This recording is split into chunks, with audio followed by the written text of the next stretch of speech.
Welcome to the launch of this issue of the Alchemy Spoon. I'm Roger Balaw, and thanks to everyone for turning up.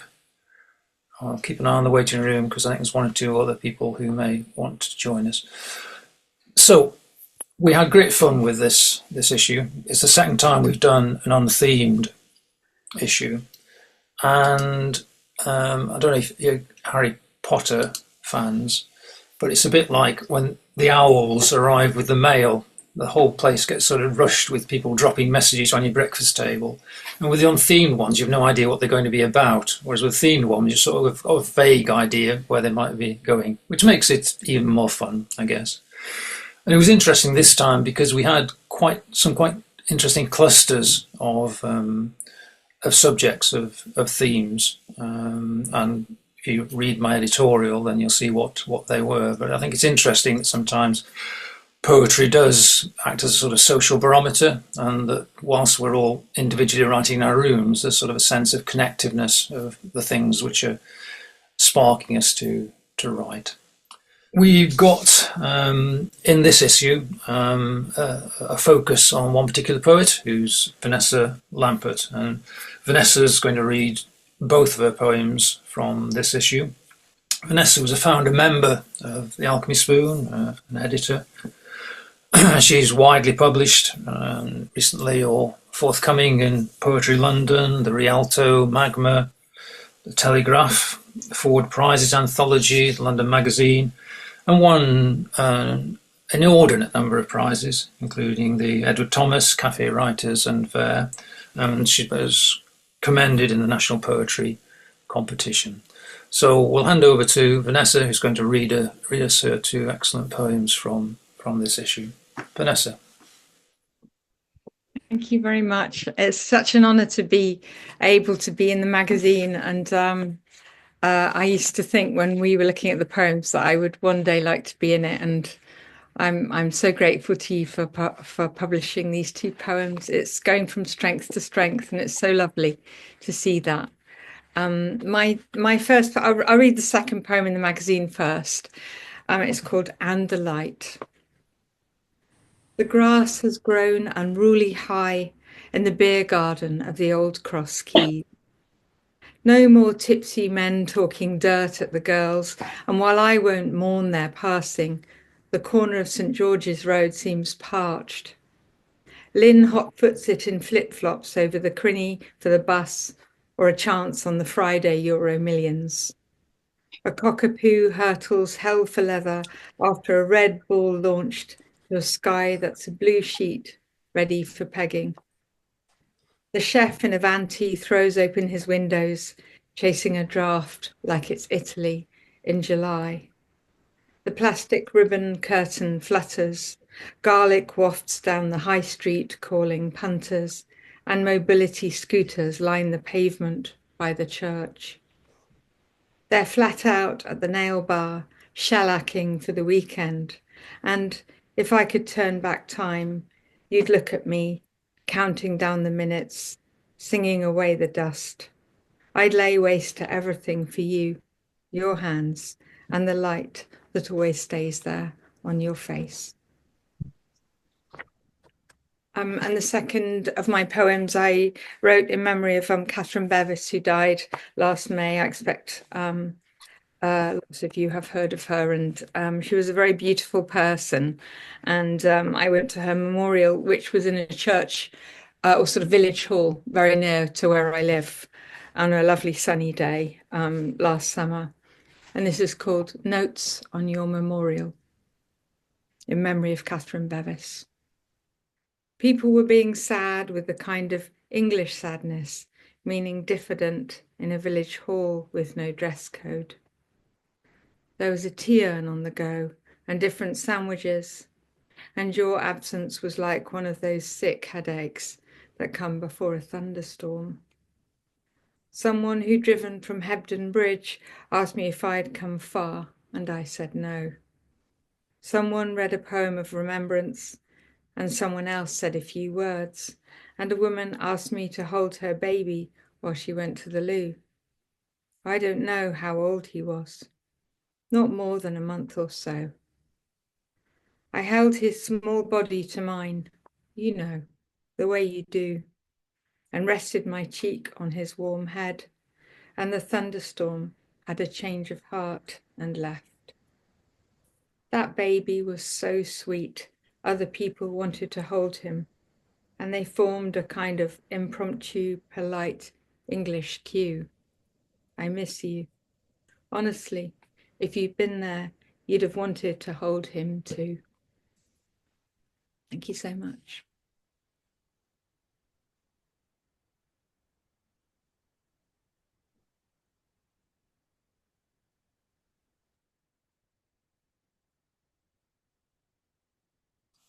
Thanks, Vanessa. That was it's an excellent poem, the last one, and a great tribute to a great poet, beautifully written.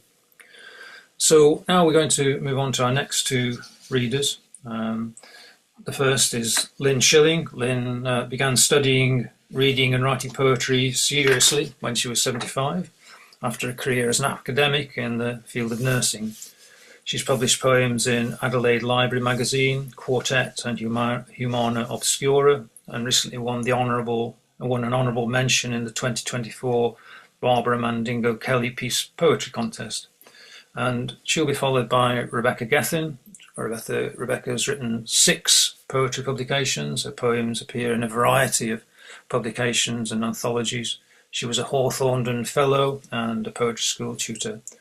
Snow Lines was published by Maytree Press in February 2024, and you can find her blogging sporadically at www.rebeccagethinwordpress.com.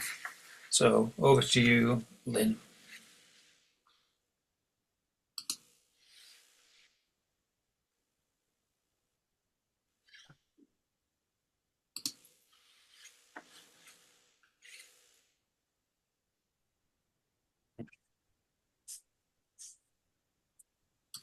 So if you can unmute yourself, Lynn.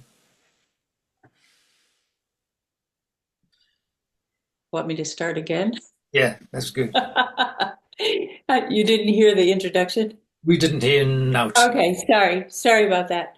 Okay. I wanted to thank Roger, Mary, and Diana for publishing this poem, and also thanks to Abby Randall, who did that wonderful illustration that sits opposite my poem. So I'm going to read Cardiac Arrhythmia.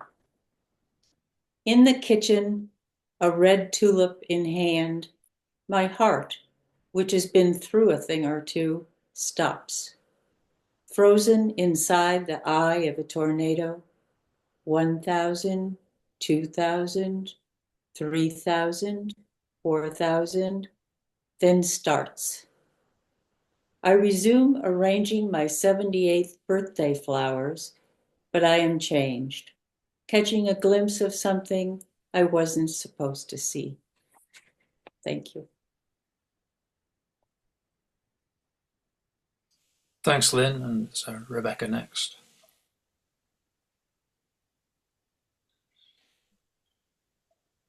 Hello, everyone. Thank you, Lynn. That was amazing. And Vanessa, I loved your poems. And I'm so thrilled to be in this issue. Alchemy Spoon is one of my favourite magazines. And I'm going to read How Body Takes Over. Something in me was tilting. So slight it was easy at first to smooth back into place. But it ploughed up a wrinkle between my eyes, a sign that neurons in my brain were making connections that hadn't yet turned into language to think with. Something was growing behind my ribs, so I breathed through a density that seemed to be pacing up and down in a cage, rattling the bars in my diaphragm. Something was deciding.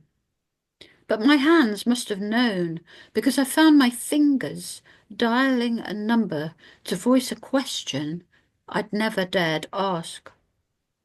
And with that answer, it came over me what needed to be done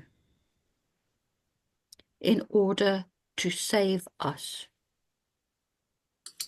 And oh, the fear he'd return before I'd packed nappies and clothes, and we'd got in the car and placed the key in the ignition.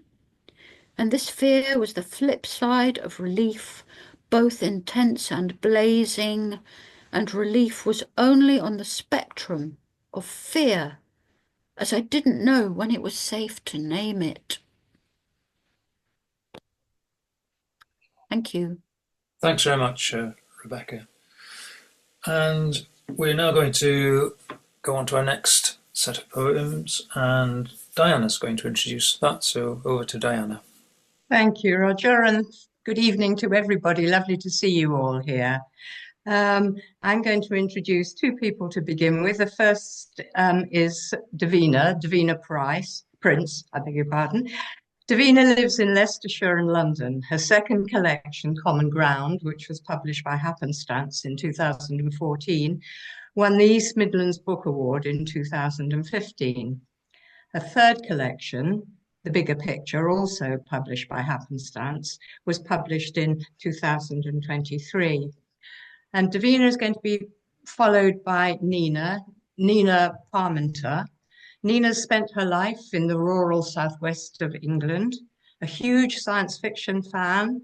Her poems explore the surreal and the improbable, alongside themes of nature, the environment, and womanhood. Nina's first collection, Split Twist Apocalypse, was published in 2022. Thank you very much. So Davina first and then Nina. Thank you. It's lovely to be here and to put faces to some of the names that I've known from other magazines or books that I've read. Routine appointment. Sitting under the scissors, I inquire about her heart. Oh, fine, she clips, carefully snipping. Only statins plus a scan. My fringe, as usual, is tricky. She must crouch and there, more or less level. The pain, she checks my jawline, was nothing really, but he said, a bit more trimming then, we'll need a CT scan. The mirror, staring back. Two faces, us, shared future of a sort. How's that? She flicks a gleaming back view. Yes, I nod. As always, fingers crossed. You don't tempt fate or ask re-waiting lists. She tells me anyway. 10 months. A fact. Lola is sweeping up. Grandchild, not back at school, learning the way work works. And yes, her dog's okay. We're good at surfaces, at hearts, the brighter side.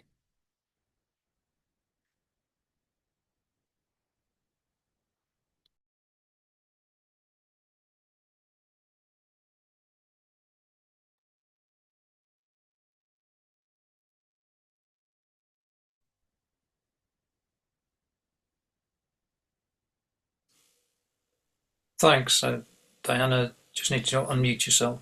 Oh, sorry, I was waiting for Nina. I beg your pardon, I didn't prompt you, Nina. Okay, well, I'm prompted now. Thank you.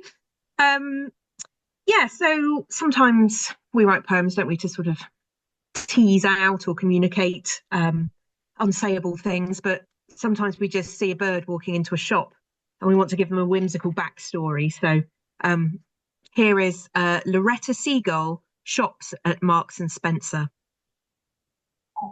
Her granddad, she tells me, had a family perch at Breen, 8 foot wide, with enviable frontage and excellent diving nearby, a well-stocked larder. And her parents never understood why a girl from the coast would try her luck, circling scraps in the Bristol sky. She preens in the glass, checks the left, then right of her beak, taps the door sensor, struts in, says that her mum doesn't know what she's missing right here in glorious Broadmead, where the shelves are stacked high with hats and prawns. And in sleepwear, there's a discount on onesies. But why not stay, I ask, in your rightful place in the wild? Too dirty, she snorts, dropping guano from on high, unpacking a Scotch egg, throwing the wrapper at some human child, before heading to the back corner for cheese balls, paracetamol, and a 4-pack of mild.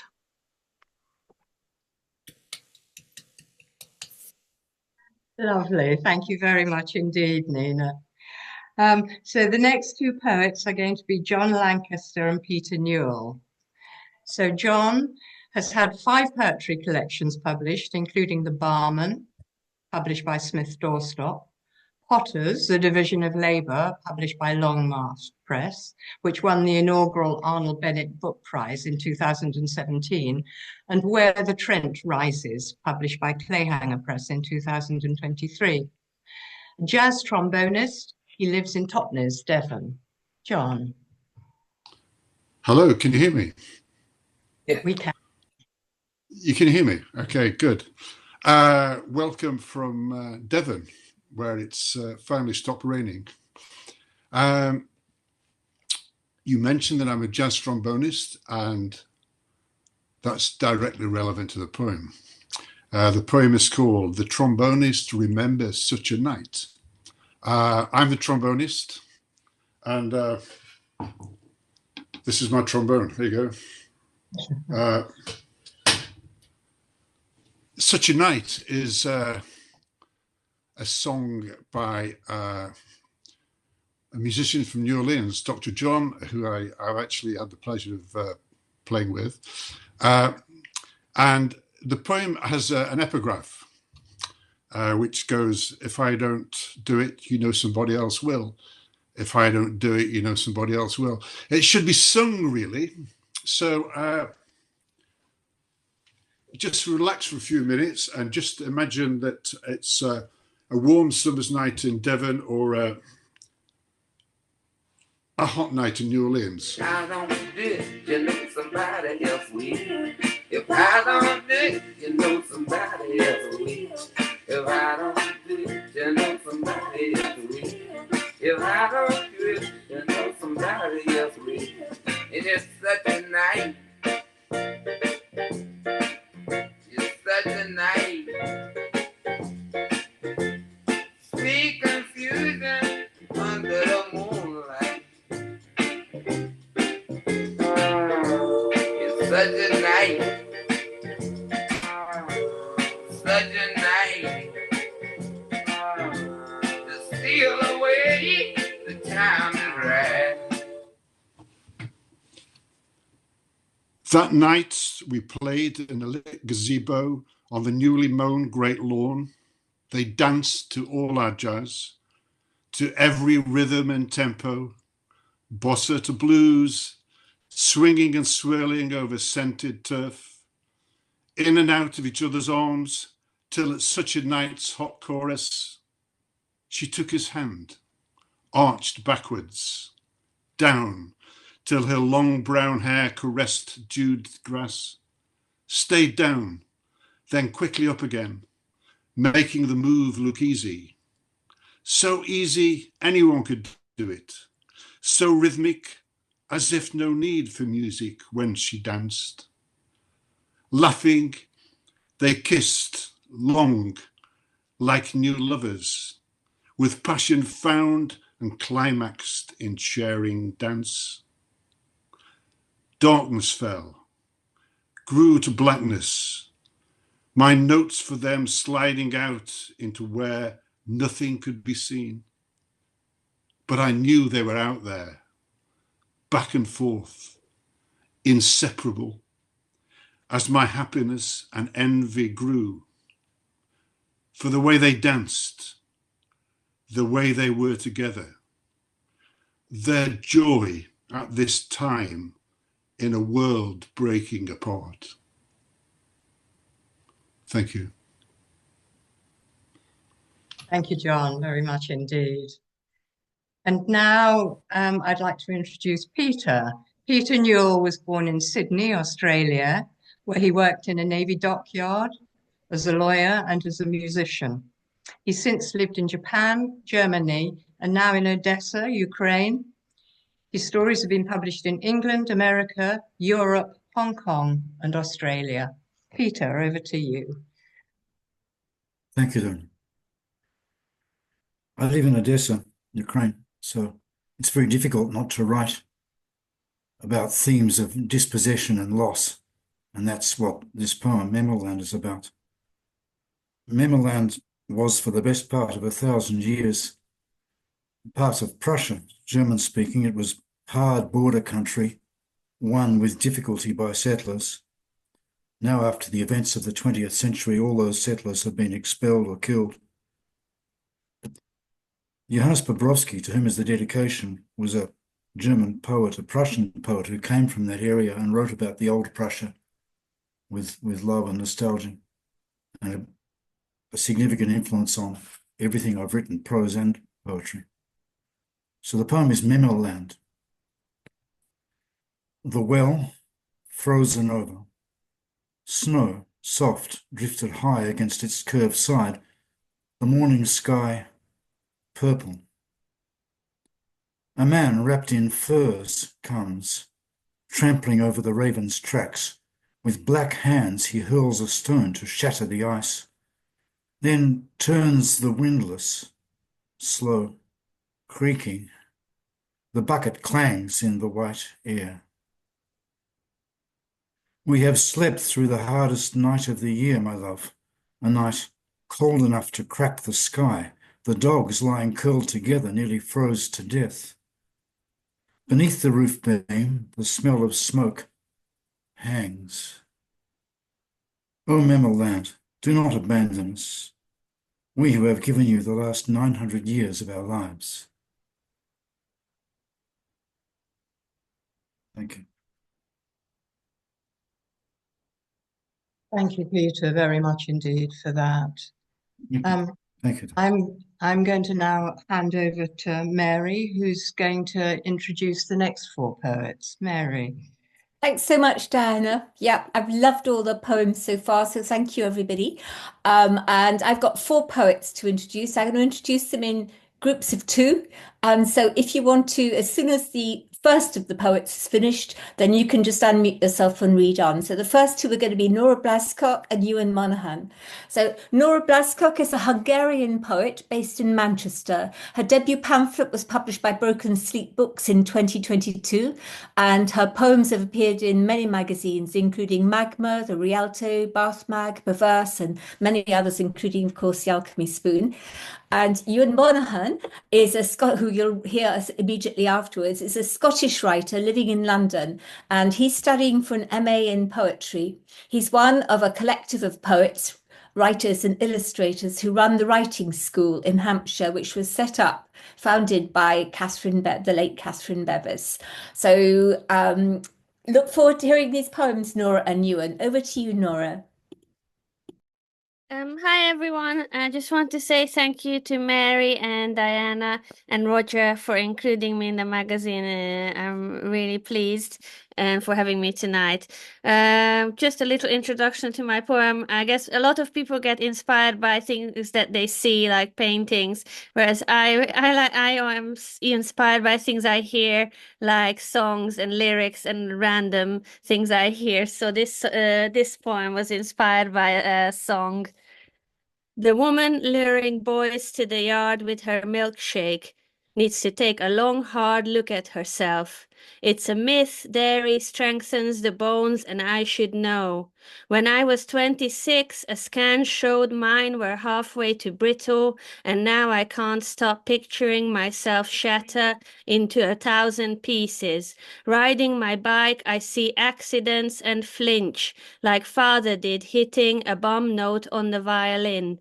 Since I've learned to walk, every step dissonant, bruises like note heads in odd places, daily near misses, and once falling with a guitar on my back, the entire city of London watching. If only they knew I couldn't even play, fulfilling father's prophecy. Thank you.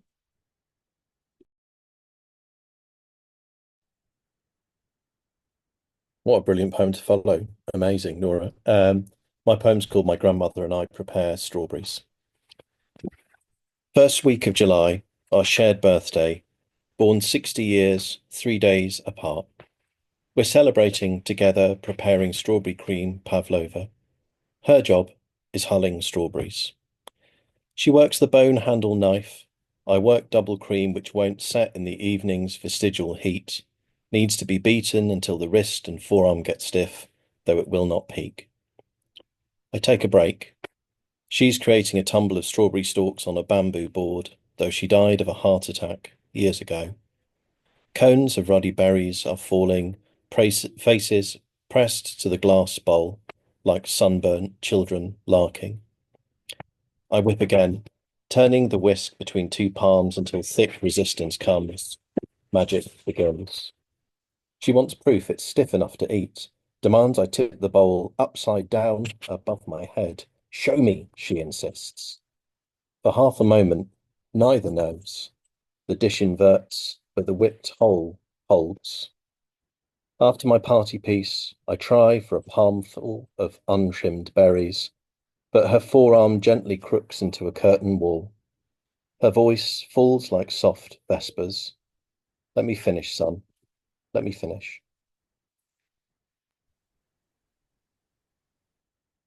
That was wonderful, Nora and Ewan. Thank you so much. Absolutely loved them. Okay, my next two poets are Kerry Derbyshire and Geoffrey Sugarman. So again, if you can read in that order, and Geoffrey come in straight after Kerry's finished.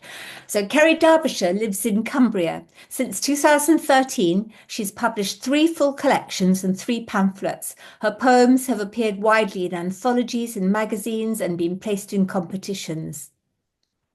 Geoffrey Sugarman is an American-born poet who lives in London. He was a 2019 Jerwood Arvin mentee with Hannah Lowe, and he's published in Perverse, Present Tense, Magma, Finished Creatures, and The Alchemy Spoon. His debut chapbook, Dear Friends, exploring kinship and loss, particularly during the early AIDS epidemic of the 1990s, is available from Emma Press. So looking forward to hearing you, Kerry and Geoffrey. Thank you so much, and thank you, Roger, Diana and Mary, for publishing this poem. I'm so thrilled to be included in this issue. I'm a late in ordering my copies, so I haven't read everybody's, but I'm absolutely loving the poems I've heard so far. So this is mine. Grief is a slow creature.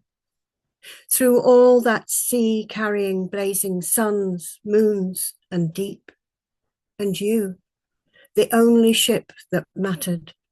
I think of its name, a flower, a bird flying through storms, and all the conversations we could have had, now dark and moored in dust.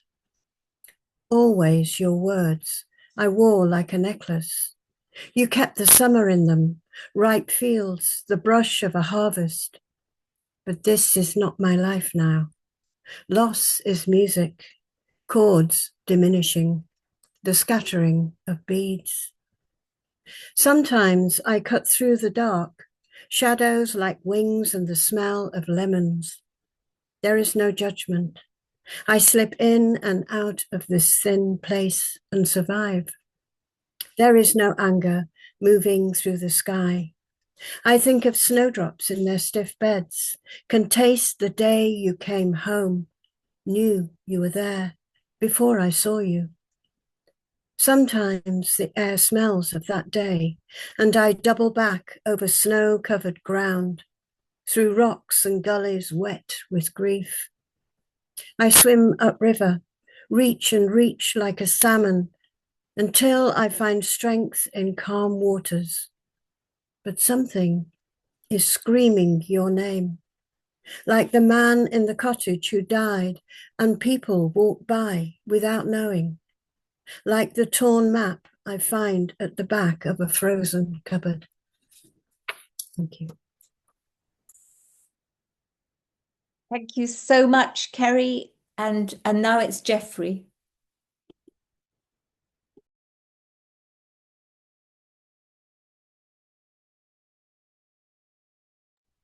Forgot to unmute.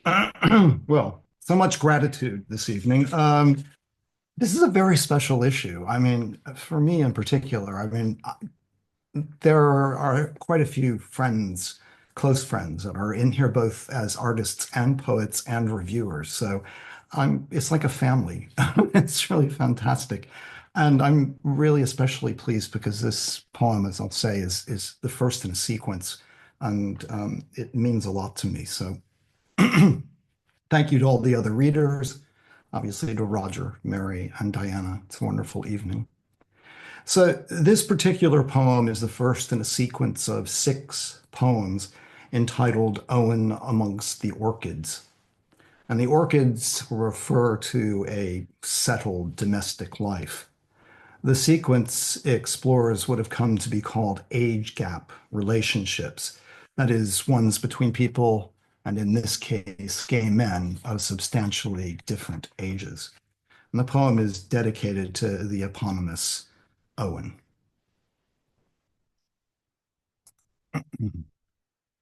Unseasonal. Since last I looked, Owen is like me, a day older than yesterday, smiling across a high-topped table. He rises, height and youth revealed, tells me of the other men he's moved. We leave, walk up the road, Owen to his work and me to home. He pauses, says goodbye, says Monday, WhatsApp pinging his number through air. Pale winter welling up inside me. Quickly, a second alert. Owen's looking back from new pics on my phone, from between trees, bare and caught in the Mediterranean sun he's said he loves. And I wonder who he's looking at, wanting. But I've only a messy whip of words to answer my hand's desire on their journey through photos on a screen.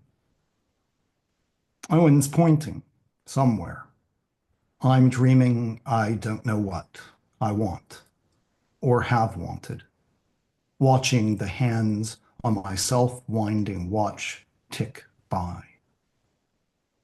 Owen's walked away, his office over there in the block beyond, the curb slick with winter's wet chill, and me calling out to spring. Thank you very much. Thank you so much, Jeffrey. That was amazing. And Kerry too. Would everybody like to unmute and quickly applaud all our wonderful readers?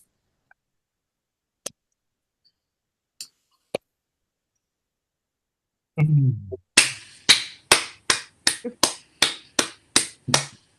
always sounds so weird on Zoom. Okay. So now, thank you so much, all our readers, for the most amazing readings. And so it's my honour now to thank all the poets who have read, all the poets, reviewers and contributors who feature in the magazine, and all of you readers and viewers, and especially those who have just inspired us with their readings. So that's featured poet Vanessa Lampert, Lynn Schilling, Rebecca Gethin, Davina Price, Nina Parmenter, John Lancaster, Peter Newell, Nora Blascock, Ewan Monaghan, Kerry Derbyshire, and Jeffrey Sugarman. It's been a fabulous, rich, nearly an hour of reading. So my thanks also as well to my co-editors, Roger, who handles everything so calmly and smoothly. I don't know how you do it, Roger. My wonderful co-editor, Diana. The next Alchemy Spoon submission window for issue 15 is going to open tomorrow, and the theme is soil. So tomorrow is an appropriate day. It's the 1st of February. That's the Feast of Imbolc. It's halfway between midwinter and the spring solstices and referred to as the first day of spring, although you wouldn't think it. It's also the Feast of St. Bridget, although she's been demoted, and maybe anyway it's the same as the goddess Bridget, goddess of scribes and things connected also to the earth. And this coming in the Chinese New Year celebrations of the Year of the Wood Snake is a symbol of transformation, which is what soil is, a transformation of everything that's gone into this earth. So scribes, get your hands dirty, or at least deep in the earth, and we'll look forward so much to reading your poems. The submission window will be open for the whole month.